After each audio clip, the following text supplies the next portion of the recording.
Hey everyone, welcome back to Corporate Decoder, the place where we dig into the documents that companies don't exactly want you to read. Today we are looking at a company making some interesting changes. It's like they are rearranging the deck chairs on the Titanic, but hopefully this will keep the ship afloat.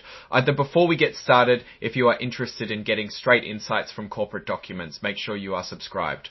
We also have a Discord community linked in the description below, where you can discuss these filings with other investors.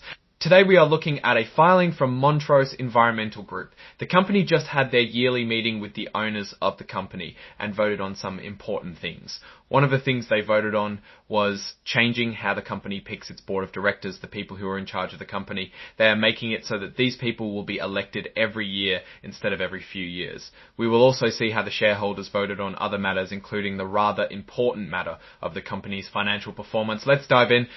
This document is called an 8K, which companies file to announce big news to their investors. This particular filing tells us about what happened at Montrose Environmental Group's annual meeting.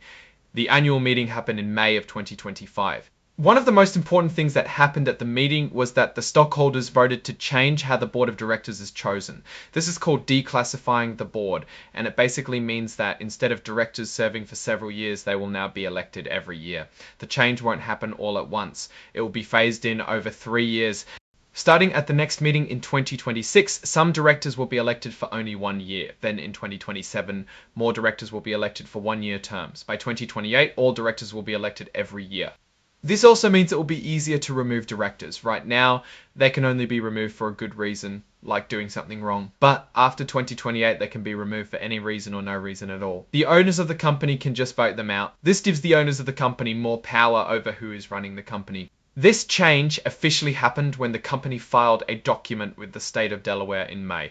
This document is called a Certificate of Amendment, and it makes the changes to the company's rules official. As of March of 2025, there were about 34.7 million shares of Montrose Environmental Group stock that could be voted at the meeting. At the meeting, owners of 31 million shares voted either in person or by having someone vote for them. That's about 90% of all the shares, so they had enough people there to make decisions. The people who own shares voted on several things: electing directors, deciding whether to keep the company's accounting firm, giving an opinion on how much the company's executives are paid, and approving the change to how the board of directors is chosen. Here's how the voting turned out.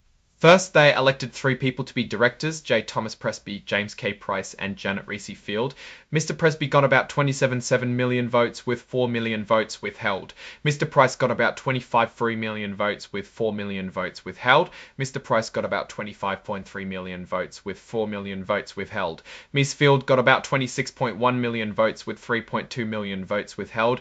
So all 3 of them were elected. What withheld means is that some owners of the company did not like the nominee and voted against them. Next, they voted on whether to keep Deloitte & Touche as the company's accounting firm, the people who check the company's financial records.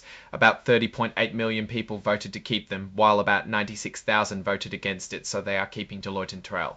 Then they voted on whether they agreed with how much the company's executives are paid. This vote is just an opinion, it's not binding. About 25.6 million people voted in favour of the pay, while 3.7 million people voted against it. So most people agreed with how much the executives are paid. Finally, they voted on whether to change the rules for how the board of directors is chosen, the big change we talked about earlier.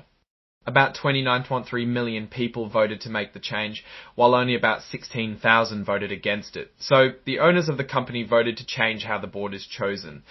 What does all of this mean? It seems like the company's owners are ready for a change. By making it easier to elect and remove directors, they are giving themselves more power over the company's direction.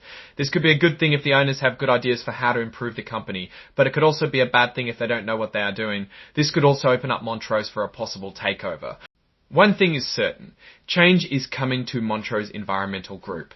The official Certificate of Amendment is included as an exhibit, giving more detail to the exact changes. Alright, that's our breakdown of Montrose Environmental Group's latest filing. What's your take on these changes and what they signal for the company's future? Drop your thoughts in the comments. If this analysis was valuable, hitting that like button really helps, and subscribe for more deep dives. Don't forget to check out the Discord in the description. Thanks for watching. See you next time.